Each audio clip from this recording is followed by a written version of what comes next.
Hello, everybody. It is officially 2026, and I am here and back with another amazing guest with us today. I kid you not, guys, and I say this all the time, but I have been tracking this girl down for like months. I'm like, interview, please. I have been waiting to finally get her onto the podcast for her to share her perspective. Today, you guys, we have the one, the only Priscilla Kim Ong, also known as Sela, who is a Khmer-Krom American living in Cambodia. You guys know her. You guys have seen her. She has a huge presence on Instagram, TikTok, YouTube.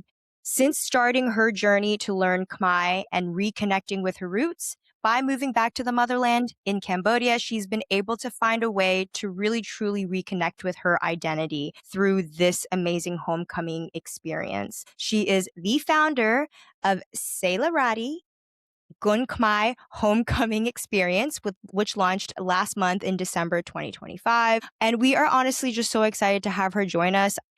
Personally, think it's so interesting because honestly, guys, when we look at the social media space, and you think about all the different Khmer Americans, I've started to notice like a really interesting shift of a lot of people being drawn back to the homeland and to the home country. And I think Priscilla has been just kind of one of the forefronters of that. She has really taken that on and really transformed it into something that she can share with other people and invite other people to come and join her as part of that experience. So I am so excited to have her on. Priscilla, Sela, welcome to the Death in Thank Cambodia you so podcast. much. Thank you so much, Mong. Oh my gosh, what an introduction. I'm like blushing listening to you talk about me.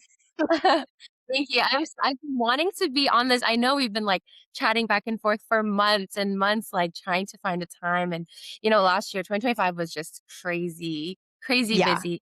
Just a yeah. crazy year in general. So I'm so honored to be on your podcast and also in at the beginning of 2026. I feel yeah, meant to be. Yes. Right before we even pressed record, we kind of touched on a topic about being on social media and the fact that we only get to do short form content when we post online.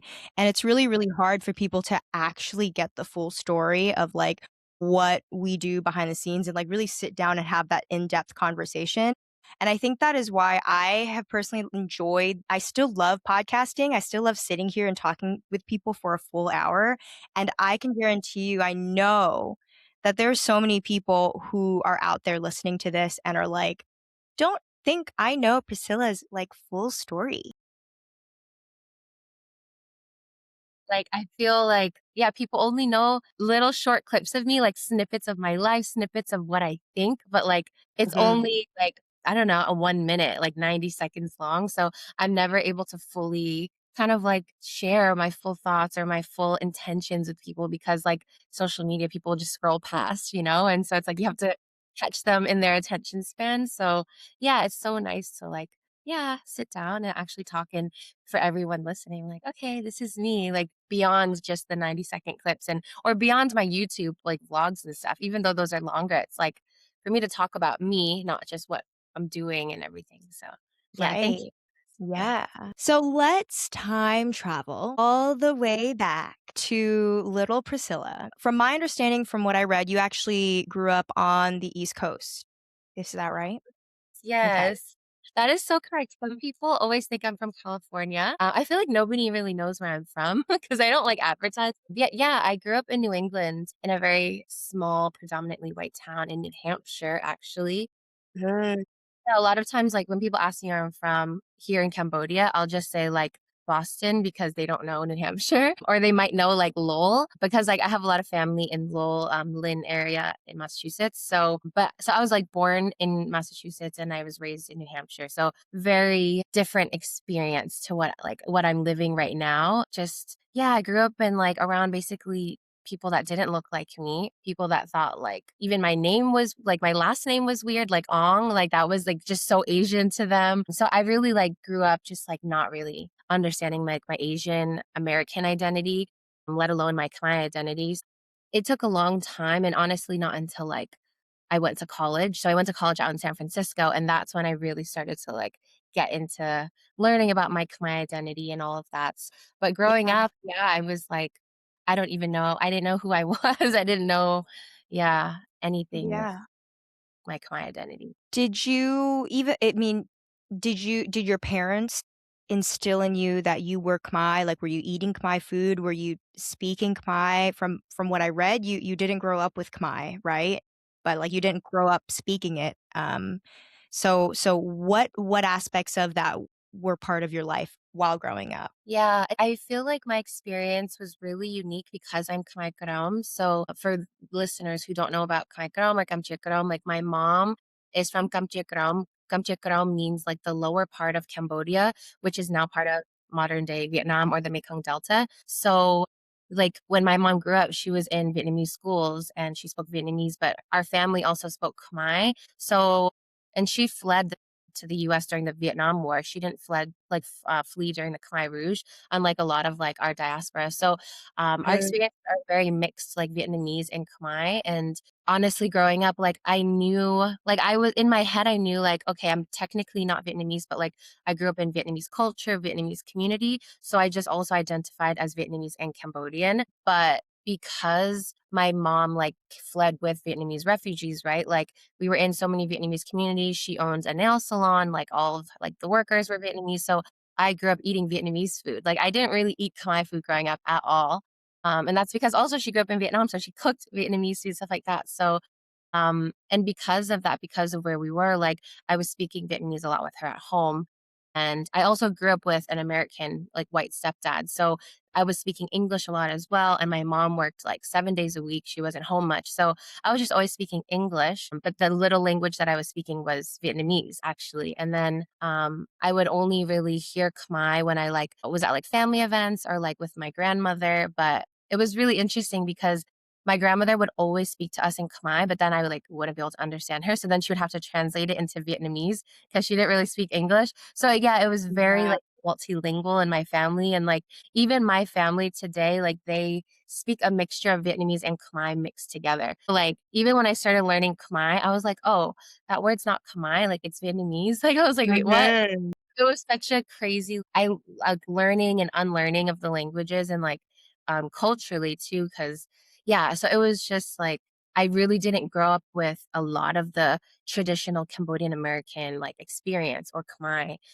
cultural things. Like, we would go to Lowell and, like, eat at some restaurants, but, like, I would go to Yummy Express for any of my other viewers or listeners out in Lowell, like, I would go to, like, those, like, iconic places, like, Khmer places, but I never really felt Khmer growing up. I felt more Vietnamese until I went to college and until I started to make Khmer friends out in the Bay. And then I was like, well, like I started to get really interested in my Khmer roots. So yeah. Yeah, yeah. Did you feel like was it hard to did you have an issue with the Vietnamese identity, or was it just so more that you had happened to move to a place that had a lot of Khmer people that kind of ignited you to like dive deep on the other side? Like you were comfortable in the Vietnamese and you had that and then you also had the American, but what exactly was it? Was it the environment that made you kind of like be curious about that other side? Yeah, I think like so the Vietnamese identity part is really like was super complicated for me. So the whole Khmer Krom identity rather because it was during so I was in college during like COVID hit when I was like midway through college. And so Mm, I studied international studies. So I was always very interested in like community level development and cultures and things like that. And so mhm, um, it kind of was just all at the same time when I started to like do more research on like Khmer Krom, on Cambodia. At the same time, interestingly, my mom was kind of going through her own journey of learning about Khmer Krom, like history and like the things that were going on today in Kamchik Krom or in southern Vietnam, because there's a lot of issues that our people face, like human rights issues and things like that. So we mhm. kind of simultaneously like met like learning about these things, and she introduced me to this organization called the Khmer-Krom Federation, which is actually based in San Jose. Everything like came together at the same time, where I remember I had like this research project for one of my classes where I like started to research like a UNDP project in Cambodia. And then I just like, it was just all these things were coming together. And at the same time, I had found that there was a group of students at my school starting a Khmer student association, and I saw it on Instagram and I was like, wait. And then that's how I met like some of my really good Khmer friends, my best friend as well, who also happens to be Khmer Krom. Like she's my age and she's from the Bay. And it was like crazy because I don't know, I think being Khmer Krom is such a unique experience. So it was so rare like that. We found each other at the same university Yeah.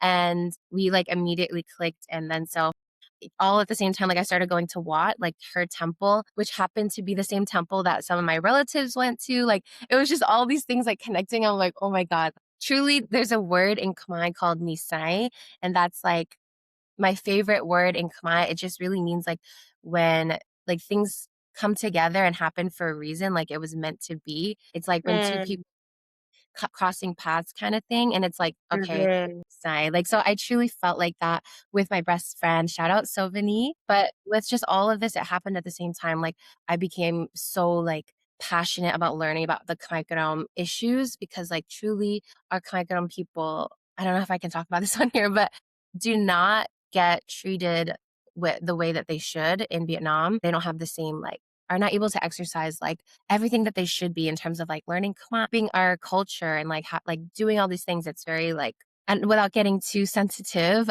it's very difficult for them. And I became like I was so passionate. I did advocacy work, so I joined that organization and I spoke at the UN a few times with KKF, that organization, to like advocate for Khmer indigenous rights because we want them to be recognized as they're indigenous to that land. That land used to be Khmer land, right? So they're Khmer people Yeah. there for generations and generations.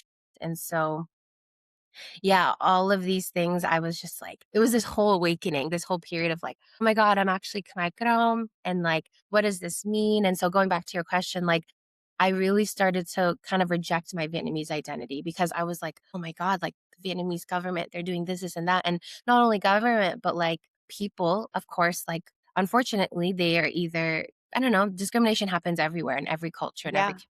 So tons of Yeah. Vietnamese people discriminate against Khmer Krom, like Khmer people there. And so I began to really like struggle with my identity. And I began to be like, okay, I'm Khmer Krom, like, and completely rejected my Vietnamese side for a long time. And that's when I started to learn Khmer at the Wat, like at the temple in San Jose, and really learn about the culture and traditions along that journey. It was like I had to learn eventually how to like not hate like my Vietnamese side because at the same time that's still my family. Like we speak Right. Vietnamese at home, like my family identifies as Vietnamese in a lot of ways, and like that's still home. Like I'm going tomorrow to come check out to Vietnam with my mom, and it's like we're gonna visit our hometown. Like so at the end of the day it's still home and it's still a part of us. And so it took a long time for me to kind of like heal that side of me that I'm like, okay, it's not that I hate like a whole country or a whole people. It's like I hate what like government and systems did to our people and still do to our people, and how that ripples into like how everyday people treat our people. But like it's been a healing journey of like learning how to separate government and politics and all of that aside and just be like more open and like loving about, okay, who I am. I'm Khmer Krom. Like that's why it's really important to me to say that I'm Khmer Krom because I'm not just Khmer. Like I have such a unique experience being Khmer Krom with the Vietnamese side. Hmm. And I think I'm still in that journey of reconnecting because, moving to Cambodia, it's all Khmer, right?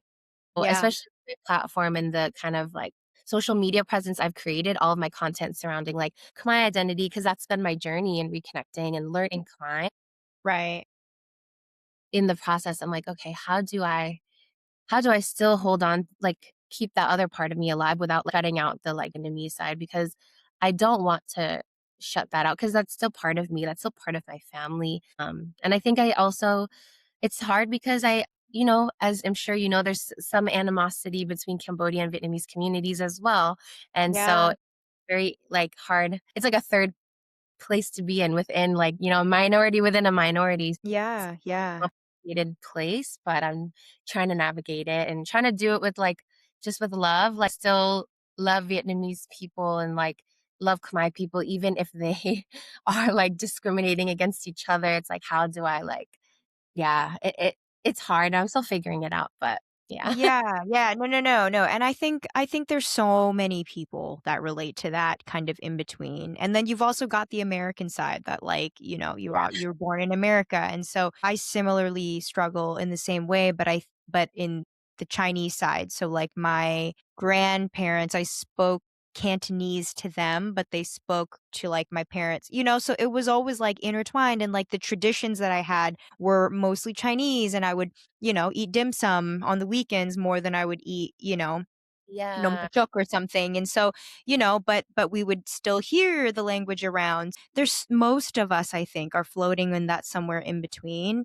And so, yeah, I definitely would say it's something that I don't think anyone has quite figured out. We just try to be as authentic as possible when we and with the content that we put out, and I think that's just the best that we can do. Do you remember a moment? Was it a particular paper that you read? Was it something that you did that you truly leaned into your Khmer identity? So what was that spark? Wow. What was that spark? I think the spark that really, like, pushed me into learning about everything Khmer. There were many instances that I learned about where Khmer-Krom people were, like, trying to educate our other Khmer-Krom people in Vietnam about whether it was, like, indigenous rights or sustainable development goals or really, like, good, important things using Khmer language. But, like, Khmer language is such a sensitive topic there because, like, the government, they cannot read Khmer. So it's like Mhm. they cannot censor it. So then they censor it by completely like shutting it down kind of thing. And so people have been arrested, people have been like just really unjustly like interrogated and all of these things. And so when I learned about these things, I was like, are you kidding me? Like just for like trying to teach our own people in our Khmer language about these Yeah. things.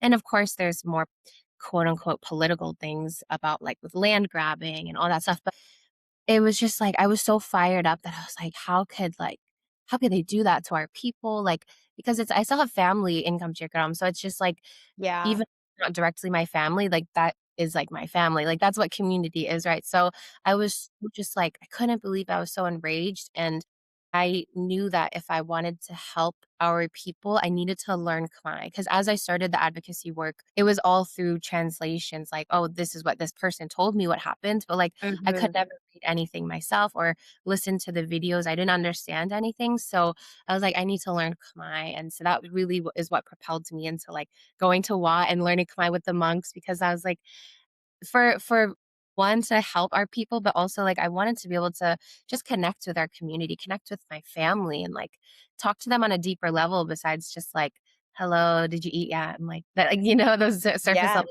conversations. That's Yeah. really kind of ignited my journey into like getting connected with my Khmer side. Yeah.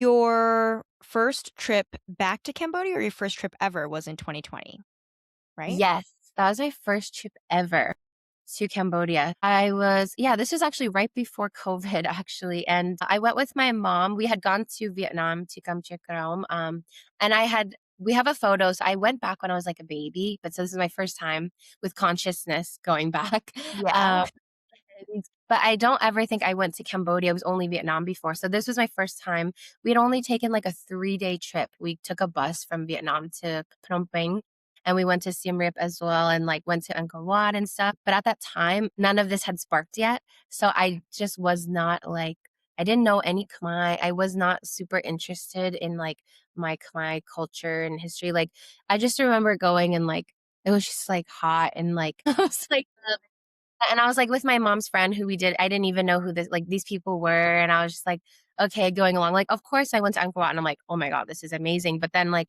even our tour guide was speaking in Khmer Vietnamese. I didn't understand half of it. So, like, it was just, like, Yeah. I think what many of us experience as, like, diaspora when we visit Cambodia, it was just it's like a fever dream. Like, I don't know how else to say it, and it's like, I don't know what's happening. It's hot, and I'm just like yeah, so I feel like that first trip, it was just a taste, but I didn't appreciate it as much until I came here in 2022 after I graduated college and after I decided like I really was gonna come stay here and learn Khmer. Yeah. There Yeah. must have been a huge transformation, right? That's only 2 years from 2020 to 2022 that you've made the decision to move your whole life to go. I mean, I consider myself a pretty adventurous person, but I think it would take a lot for me to feel like I can just pick up and move. And so tell me, I know that you were getting really ignited and really fired up about how people were treated in Khmer-Krom area. And I also know that you, outside of what you show on social media, you are also doing your job is actually with, is it nonprofits and NGOs? And so are you still doing that? And was that what brought you to Cambodia? Or what was that decision process making like? Yeah. So the the main reason I moved to Cambodia was to learn Khmer and to learn about our roots, our history, our culture. It was really like only in 2021 when I started to have this journey, and I started to learn Khmer. But it was so hard to learn Khmer in the US and learn at Watt. Like I was learning like the Khmer alphabet for like 3 months straight, and I made no progress. Hard because I would learn every week, and then I'd go back to my life and speak English every day. And so I just like I would like beat myself up in hindsight, which is never a good idea. But like I would be like, why am I not like improving at Khmer? Like I say I want to learn Khmer, but like I'm not practicing it, or I'm not like all these things. And so I was like, I need to take drastic measures. Like if I really want to learn Khmer and this is not cutting it. And there was just no like resources really like available to me to learn Khmer in the US. Like I even tried to like I know at Berkeley they have a Khmer class, but you like at my university and many universities, you cannot enroll in like another college class like Mhm. outside of university. So like I wasn't even allowed to like take Khmer classes at the university near us. So I was like, you know what? I'm graduating college and like literally what better time? Like I don't have any responsibilities. I don't have a job yet. Like this is the best time that I'll ever have to pick up and go to another country to go to Cambodia and learn Khmer. And like there's really no risk. Like and then like I had no risks and no responsibilities. And I'm really lucky. But I was like, let me just go. And so I applied for this program with the Center for Khmer Studies. And it was like a 2 month program to learn Khmer and Khmer language and culture, which is fully funded by the US actually. And Mm. yeah, like, we just had to pay for, like, your accommodation, food, like, stuff, but the classes and the trips, like, that we went on to, like, Angkor Wat and stuff, it was all included, and I actually did it with my best friend, so Vinny, as well, and I think it's only for Americans, I think, but they also have another program for, like, French and stuff, but anyway, so I did that for 2 months, but my original plan was I was gonna come to Cambodia for, like, 6 months, and I was thinking about going to Vietnam for 6 months, like, Kamchikram to, like, learn the language and learn about things, and then I was gonna come back and then, I don't know, get a job in whatever. I studied international studies and sustainable development, so I was like, "Yeah, maybe I'll come back and I'll try to help our people." But then, like, I remember there was one day, probably, like, 2 months into living in Cambodia, I was, like, at the Sky Bar, just, like, at nighttime looking over Phnom Penh, like, the city.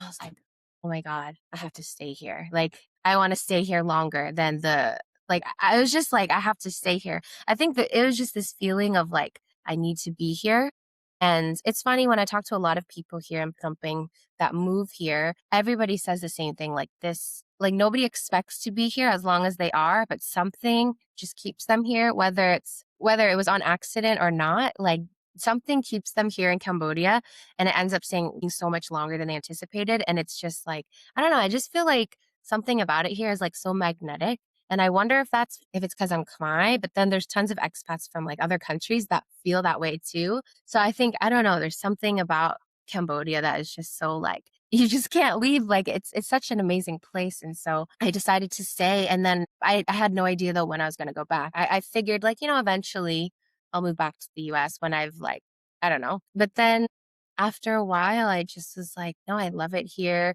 And then I met my partner here, and now I'm just like, "Yeah, this is where my life is," and I see myself building everything from here. And to go back to your question about work, so it wasn't the NGO, it wasn't until probably 6 months after I was living here, I was studying Khmer. I had finished the program. I wanted to continue studying Khmer. I study with monks here as well.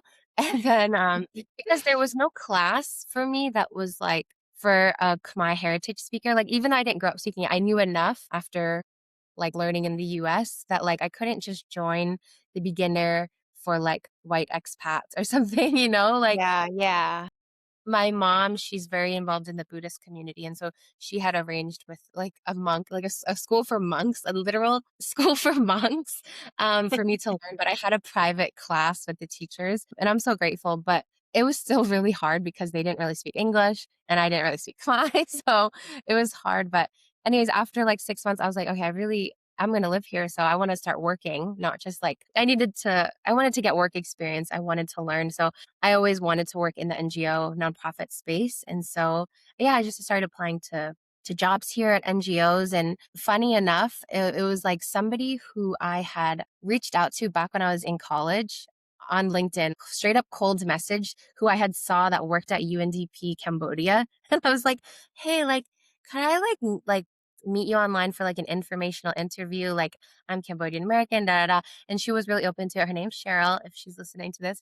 Shout out to her because like I had met her back in like, I don't know, 2021. I came to Cambodia a few years later. I asked her to meet for coffee. I was like, hey, so I ended up moving here. Would you be down to meet for coffee? And then she had connected me with somebody she knew that worked at like UNICEF. And then she connected me with somebody that worked at Good Neighbors Cambodia, which is the NGO that I worked at for 2 years. So it was just so crazy. Like everything just worked out. And I don't work there now, but I spent 2 years at that NGO doing community development projects, a lot in like education, health, water and sanitation projects, income generation. So many things. And I always wanted to like work in development work, and especially because it's what I studied and I really loved it. But I think I felt such a calling to what I'm doing now at Selarati. It was always like deep inside me, like this is what I want to do. This is what really like my heart longs for. And so it was a difficult decision, but I was like, okay, I'm going to leave the NGO space and I'm going to start my dreams and start Sailorati. So Yeah. yeah. I think it's really beautiful because and it's also like great timing, to be honest, because as I had mentioned previously in the beginning, like I see this movement of people, more and more people kind of slowly moving back to Cambodia to like rediscover their roots or for whatever reason it is. I feel like is kind of this feeling when you're Cambodian American because the representation is not as great as the other, quote unquote, Asian groups that are represented well in the US. You are kind of floating in this in between of like who you are. And then it's also very, very hard to figure out who you truly are because there's just nobody really around you. Like that right there is very much like a diaspora experience in America for sure, but like France as well, and Australia, and all these other places. And it's hard because the majority of people who have spread out through the diaspora is because of what had happened, the war in 1975. And like, so you're kind of dropping a bunch of these people in these communities where they never really felt like they belonged. And I see so many people now, more and more, moving back to Cambodia. Yeah, I think it's so true what you said about like we're kind of just in this in between and we're kind of just like floating, trying to like latch onto any piece of like identity, community, like kindness that we can find because like there's so little of it in comparison to like everything we see online, like all the resources and content and stuff. Like, I think that's what's so beautiful about the community that we've begun to create, like online, like the fact that I met you, just found you on Instagram and things like that. Like it's beautiful because I think now a lot of us like Khmer in the diaspora, we're like, oh my God, that person's Khmer. Okay, I want to follow them or like whatever it is. I think I love that about us. And it's a beautiful way that we're able to create community. And at the same time, like, yeah, it's so hard because we kind of have to create this all ourselves, like it's such a huge disconnect from Cambodia to the US and the diaspora, from our parents to us, from like, the whole like communities in Cambodia and all the like knowledge in Cambodia, like from ancient knowledge, traditional knowledge to like modern like issues and things to our communities because it's like the language barrier. So it's like Yeah, I think there's a lot of, like, space for us to create, and but it's like we're trying to learn and create at the same time, and so, yeah, I don't know, it's a really interesting place to be in. I feel like being Khmer American or, like, part of the Khmer diaspora is so unique. Yeah. Mhm. Mhm. Yeah. Yeah, and there are so many people I know that feel the same way. So you've decided to jump on your own and create this amazing homecoming program, passion project turned, business, Selarati. Tell me when was it that you officially felt like, "Okay, I really need to start this." And what was that like? Because starting stuff is not easy. It's a lot of work. It's hard, and that's a big step. So tell me a little bit about that, about the beginnings and just growing what you have today. Yeah, thank you for asking. Yeah, starting Selarati. Oh my gosh, my heart flutters when I say that. It's like it's been such a dream. Like, um, I've had I think throughout my whole journey coming to Cambodia, it was like really hard. Like coming to Cambodia, living here, really being alone. So I moved here and I lived with my lokta, my grandfather, who I never really knew. I had only met him that one time in 2020 for like one day. Like I didn't know him. I didn't know my family here. It was so hard because I was just alone. Like the language barrier, like not having anyone to really confide in, not having anyone to talk to on the daily. Like I was just not only literally alone, but like emotionally alone, Mhm. trying to navigate Cambodia, trying to navigate learning the language and my identity. Like, who am I in relation to my identity?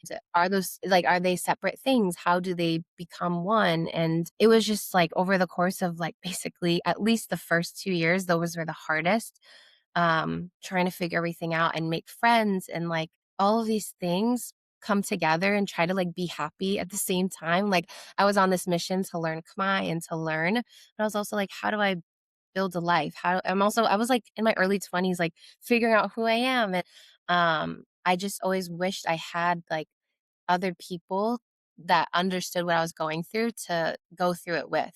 Like I've made friends here who were Khmer, like local Khmer, but of course, like they just grew up different than I did. And I had along the way met a few other like Khmer diaspora, which was really amazing to connect with them and be able to share. But it wasn't only until my second year here, because my first year I lived with family and I didn't have any friends. Like for a whole year. I'm not even kidding. Like because my family was very traditional and strict. Like I couldn't go out. Like couldn't go out past sunset. Like I did not have friends for like a whole year. So it wasn't until my second year I started to meet people and connect and begin everything. It was yeah.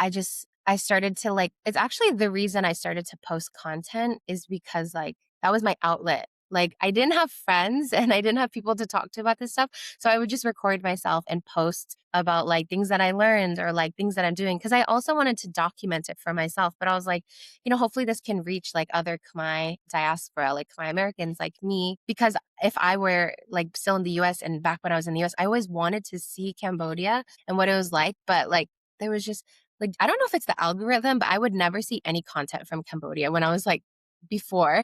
And I think now it's increasing, but like yeah, I had no exposure to Cambodia, so I wanted to also share that with our community. But yeah, it was really my outlet, and I joke about it with my partner now, my boyfriend. Like the reason I posted so much before was like I had nobody to talk to, and now it's like, and now I have you to talk to, so I don't post as many like ridiculous, like thoughtless stories anymore. And it's like yeah, because I just was like that was my way to like connect with people, which it really was meant to be, and it was all full circle and for a reason. But yeah, so really the whole idea for Selarati and for creating my homecoming experience was just because I went through this journey alone, and I just wish I had other Gon Khmer like me to do it with, to like talk about why like when I see certain things, like why does this make me cry? Like why am I getting emotional? Like other Khmer people here, like, it's just normal to them, right? But like a small little thing of like seeing little kids speak Khmer or like seeing my tuk tuk driver, like I will like cry because and I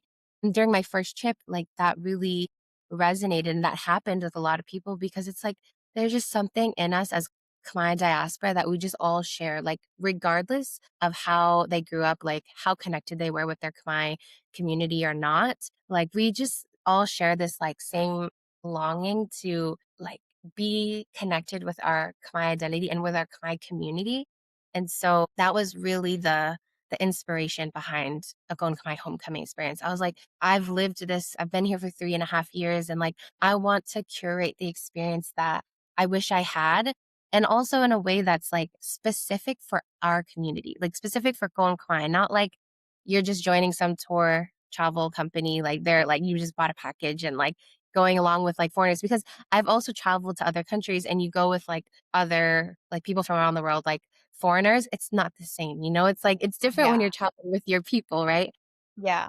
I was like, I want to curate that space for our community who like where we can talk about these things together and we can like speak Khmer together and not have people laugh at us. And so all these things, like I just wanted to create that for our people. Yeah. Yeah.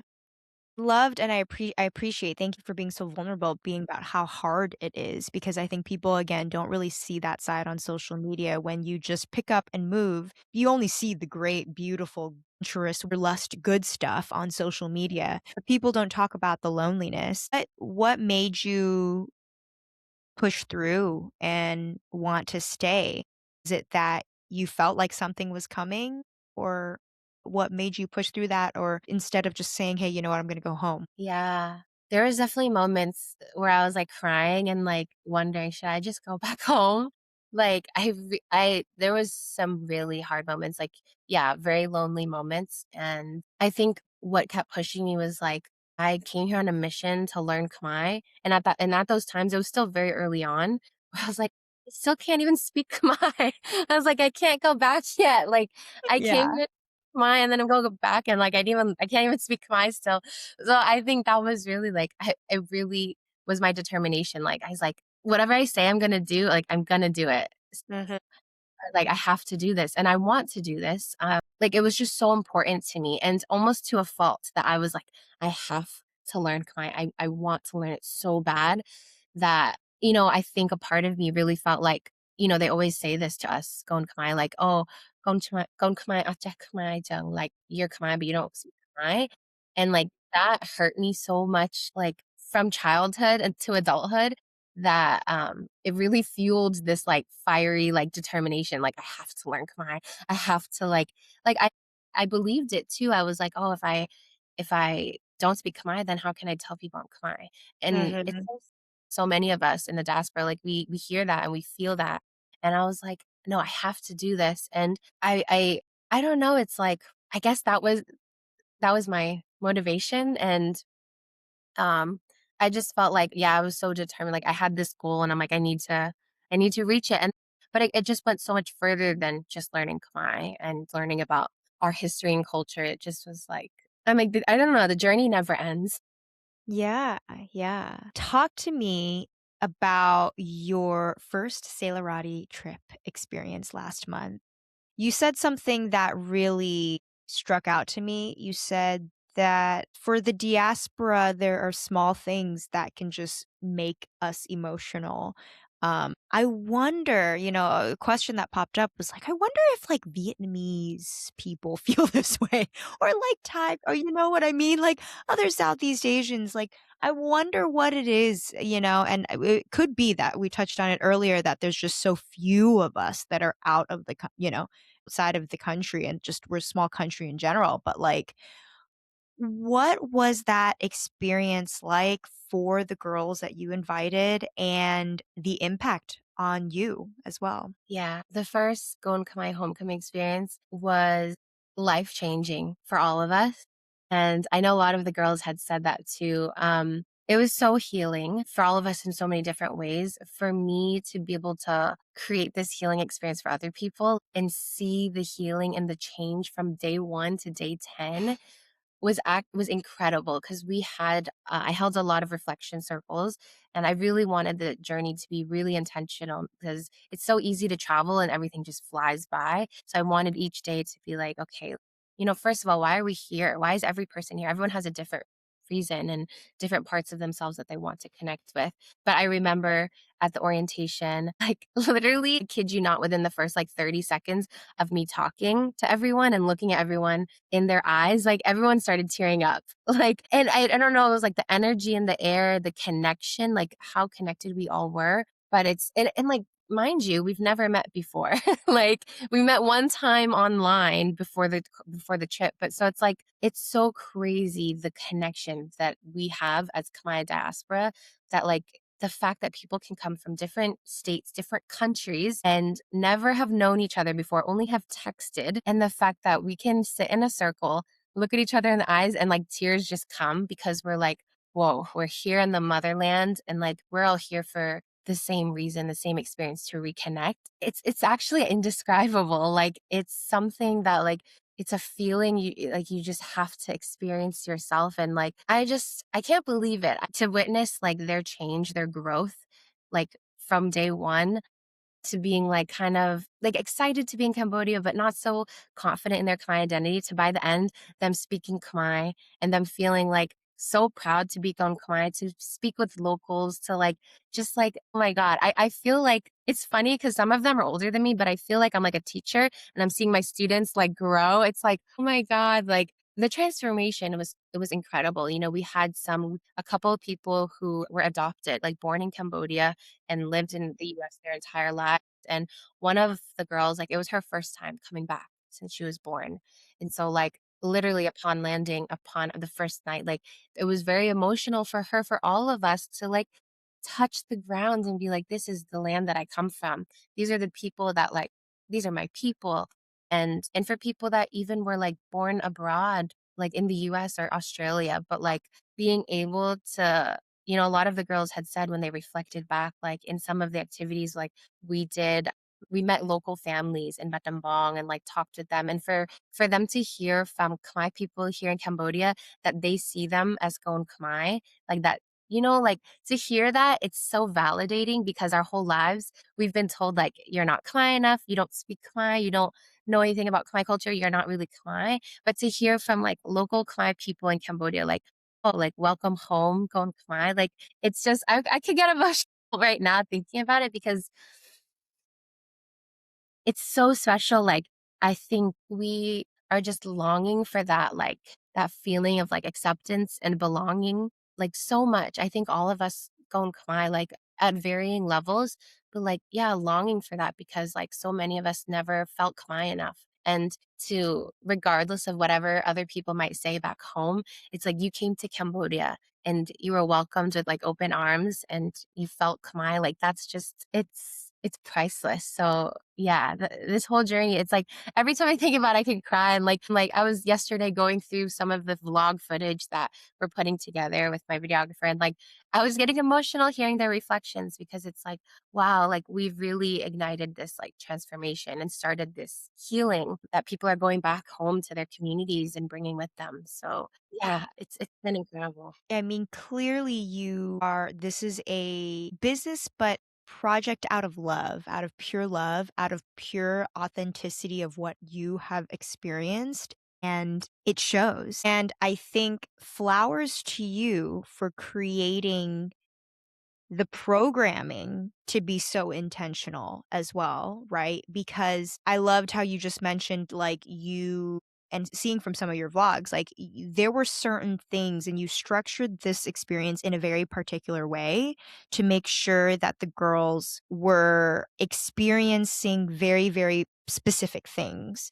So, walk me through kind of your thought process on your like non-negotiables when you were looking at that 10-day experience. What were the things that absolutely the girls who were flying all the way here, what did you want them to experience? Yeah. Oh, that is such a good question. My non-negotiables for this trip, I mean, when I planned it, I was like, okay, what do I want, like from this trip, what do I want my like participants to feel? What do I want them to like? Because I'm essentially trying to plan like and facilitate healing and transformation through reconnection. So I'm like, from the beginning to the end, there has to be this like kind of arc through this journey, these 10 days. And like what do I want them to feel by the end of this trip? How do I want them to maybe think differently about Cambodia, about themselves?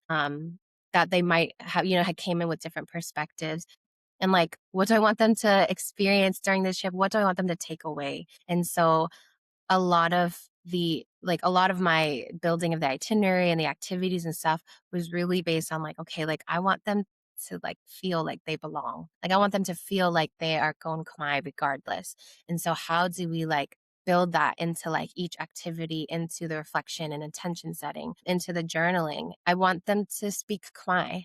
Everyone at the end of the day, I think all of us can say we want to be able to speak Khmer, as scary and nerve wracking as it is. So like I intentionally put that like we taught them Khmer each day, and like from the beginning to the end, if you compare from day 1 to day 10, like they could buy things on their own, like order things on their own. So like I'm just so proud of them. But so it's like, yeah, like how do I this whole journey, like how is it gonna be from the beginning? And like I was very like, okay, from the beginning they might be a little nervous or they're gonna be excited. So I started in Phnom Penh and then went to Battambang and Siem Reap. And so the journey in each place is also very intentional and how much time we spend at each place. Like there's certain parts that like I feel are just crucial to learn about when you come to Cambodia. Of course, like learning about the Khmer Rouge and the genocide, like going to Doslang Genocide Museum. Or like, of course, you have to go to Angkor Wat. Like, I don't care if you've been to Angkor Wat before. I just believe you have to go every time because, like, there's so much there that you can go a million times and it's still not enough, like, where you didn't learn everything or, like, just, like, being there, it's, like, this, like, grounding experience, and that was one of my favorite things at the end, and a lot of the girls had said, like, we did a really special visualization experience at Angkor Wat where it's towards the end of the trip, and so it's, like, they're able to see how far they've come. They're able to connect with like parts of them, parts of the motherland, their ancestors that while they're sitting on the land of their ancestors. So it was all very, very intentional for them to feel like, they felt the pain and the grief when they went to Tuoslang. And we talked about that and all of those things. They felt the connection when we went to Wat and we learned about like Buddhism and we did offering ceremony to our ancestors and like what those things mean and like, oh, we've done it at Wat before in the US, but I never really knew why I'm giving food to the monks, like that kind of thing. So, like being able to like know why we're doing this, like why am I bowing? Like, I don't know, that's what my mom told me to do. And like, no, like let's learn why we're doing it and like doing it in such a safe space. It's like I wanted to hold them and hold them through this because I feel like when I learned all of these things, I was like smacked around like through the Yeah, learning yeah. experience. So I wanted to just like hold them through it and be like, no, this can like learning about our culture, our beautiful culture and history can be like a good experience and like a healing experience. So Yeah. That is so beautiful and so wonderful because exactly that, like, it's only when we feel truly comfortable in the spaces that we're in that we can be fully vulnerable into in the healing process, right? As you said, it's different when you're on a tour with just a regular, that you book online and it's just a bunch of random people, some who don't have the same connection with Cambodia and literally just want to see the sights and leave and move on versus being with a facilitator who truly knows why you why you're here, like what is it, like what are the invisible strings that you're trying to connect to. Like, yes, I did this at Wat at home, but like now I know why. I hear my parents speak Khmer, but now I can understand a little. Like, I think that's what makes this particular programming so unique.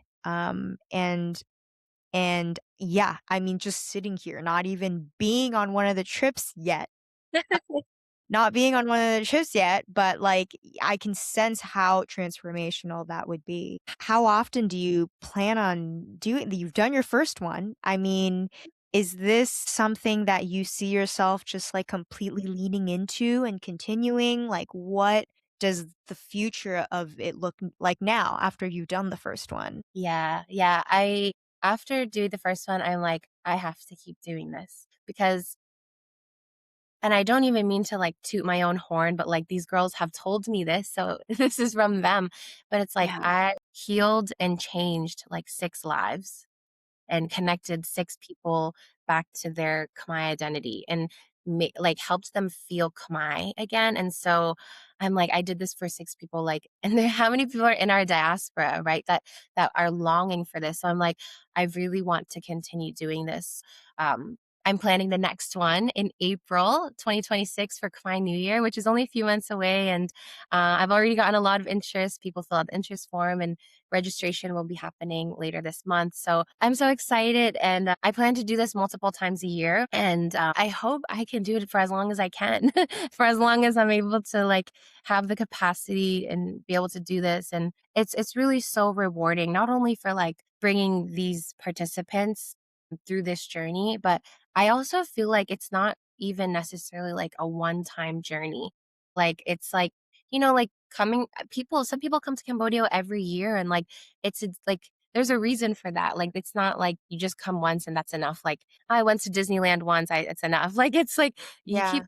and you keep growing with the country. The country is growing so much right now too. And so I I right now like this first kind of going to my homecoming experience is like the first version of it, but I would love to like adapt it more to like different, like if people come again, and like how I can up like get to the next level, I guess. And I also really would love to shape them around the holidays as well. Like this first one is or the second one is for Khmer New Year, and I would love to do ones for like what is Chumban, and like we see these videos, but I remember before when I would learn about the holidays online, I'm like, kind of get it, but I don't really get it. Like it's really Mhm, mhm. I would love to like walk people through these things, and get let them experience it so they can take that home with them. And I think my dream, and I feel like this might resonate with you, especially, for what you do with Death in Cambodia, Life in America with your dad. I would love to bring this experience to Gong Khmer and their parents to Mm, come to Cambodia and to have this healing experience together, because it's one thing to do it for yourself. And I think it's important to do it for yourself separately of your family, but to do it with your parents and have that connection. Because I think that's where real healing really needs to happen in our community and in our families. And I hope that I can do that with my family and model that first, and learn from that and create that for people in the future. So I see Selarati growing in that way, like having different types of experiences for people to come back home.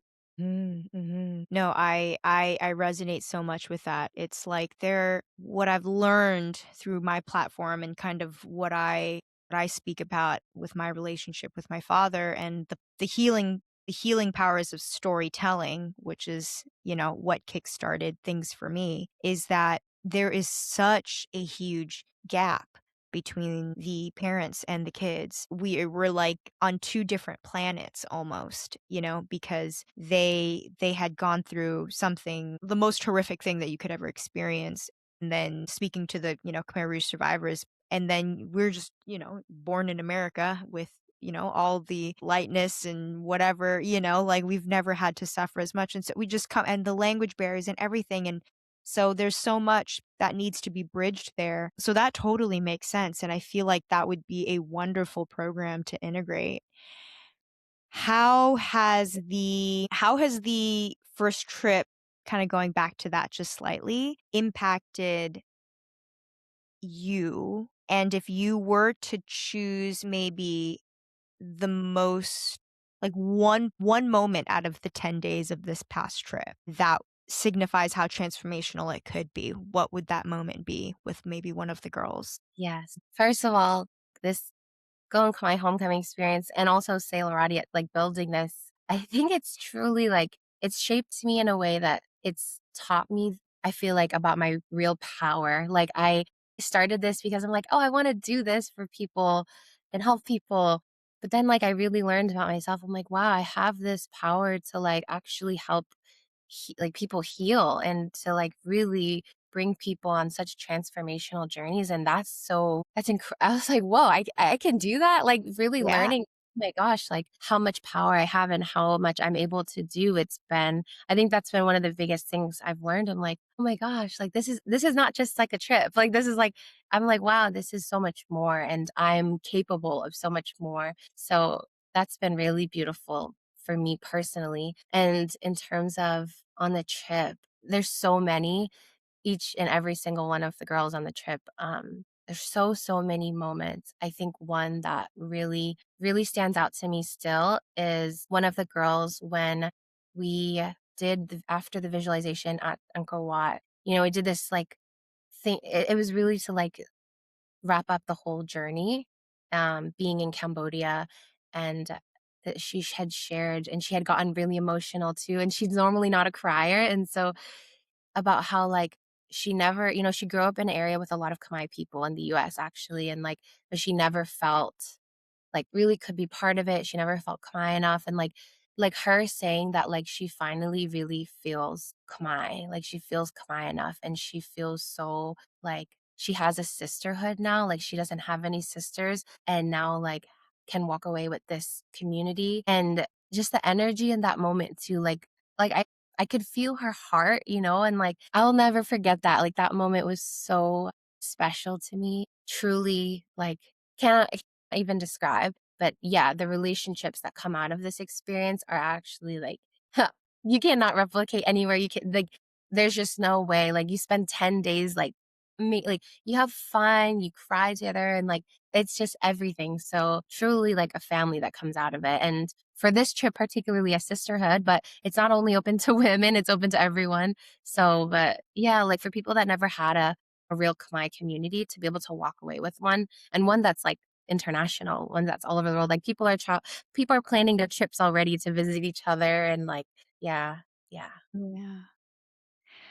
Well, what an amazing thing that you've created. What a beautiful thing you've created. So I'm in awe, and I'm honestly just so proud of you for taking something that brought you the experience that brought you a lot of pain for just a little while when you had moved to Cambodia, and like manifesting it into something good to make sure that other people in the diaspora don't feel the same way, don't feel the same kind of loneliness that you felt, and are able to rediscover themselves in a more safe capacity and in a more intentional capacity. So I think it's incredible. I am so glad that something like this is finally starting to exist. I will be personally following to see if I can try to make one of these trips that you're going to be planning.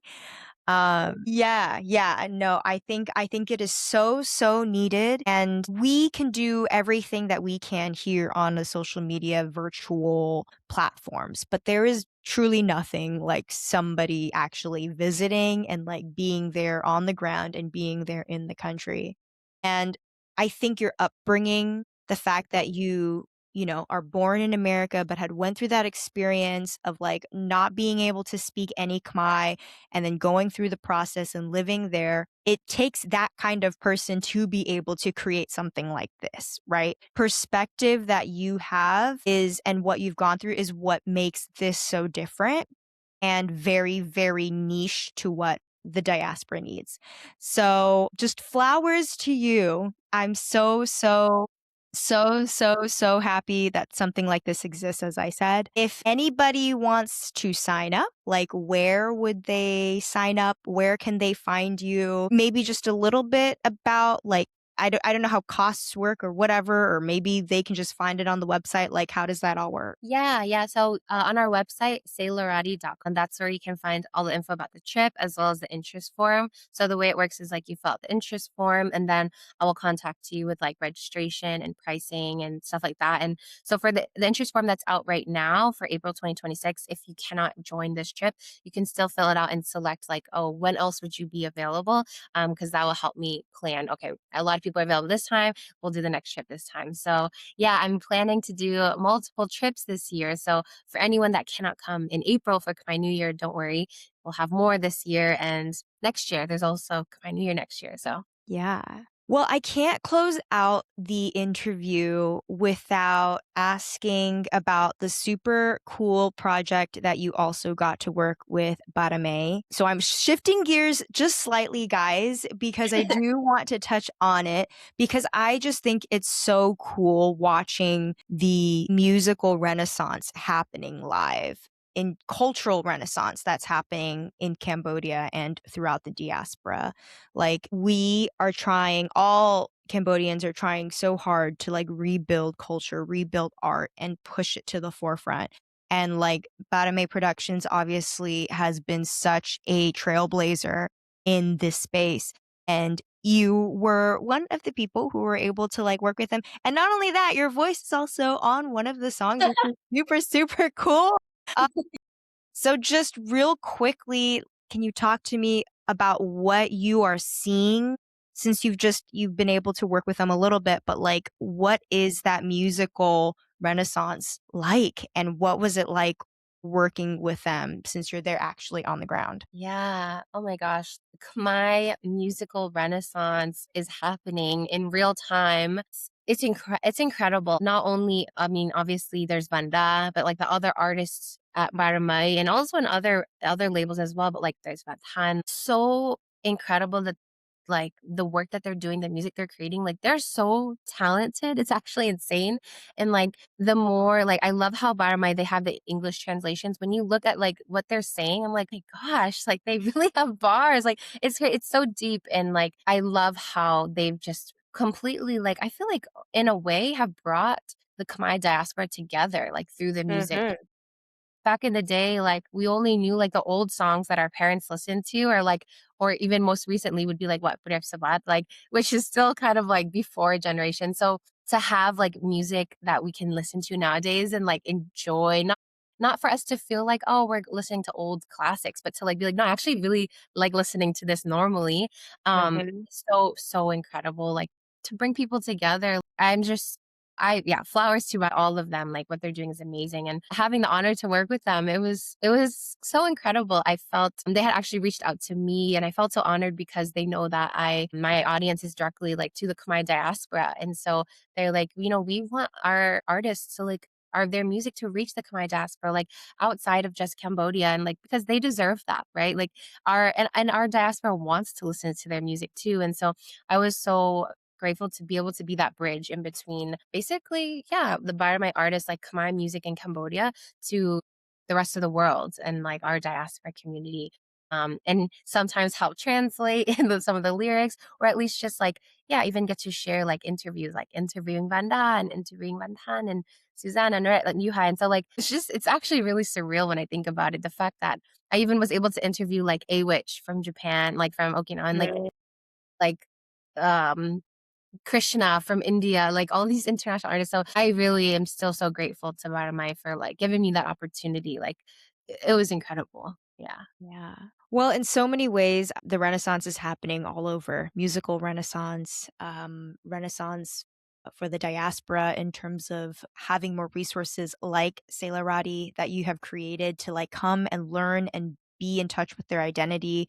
And to it's just I feel so lucky to be able to be in this kind of golden buzzing space that I feel like is happening right now. And I'm just so proud of everyone. I am so grateful that I am able to like move the wheel with all these incredible people who are all trying to achieve the same thing in their own ways, right? Which is rebuilding the narrative, allowing people to finally get in touch with who they truly are and allowing that in vulnerable spaces. And as I said from the beginning, you are just a huge forefront person for that on the ground in Cambodia. So I appreciate you, Sela. Thank Thank you so much for you. coming on here and speaking and sharing just the background of who you are and what you've created. There, you shared that people can find you obviously on Instagram and social media, but is there a website, right, that they would have to fill out or something that they would have to fill out to sign up Yeah. and follow you? Yeah, the website sailorati.com, but definitely social media, our Instagram at Selarati, TikTok and Facebook is the best way to get like updates, like quick updates on like, okay, we just sent out this email, registrations out, stuff like that.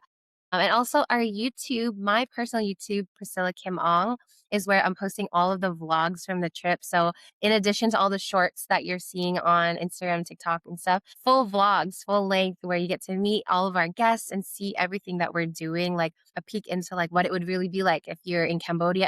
And for the people, I understand not everyone is able to come. Like I want people to see Cambodia and to live vicariously through us, like feel like what it's like going to Battambang and Siem Reap and all these things, Phnom Penh and stuff. So YouTube, please like and subscribe because my video editor Ash, she's doing amazing videos for us. So yeah, Yeah, yeah. Well, thank you so much, Sela, thank for coming on here. Akun Chiran, thank you for coming on here. I know that so many people are going to get value out of this conversation, so thank you so much for being here with your vulnerability. thank you so much.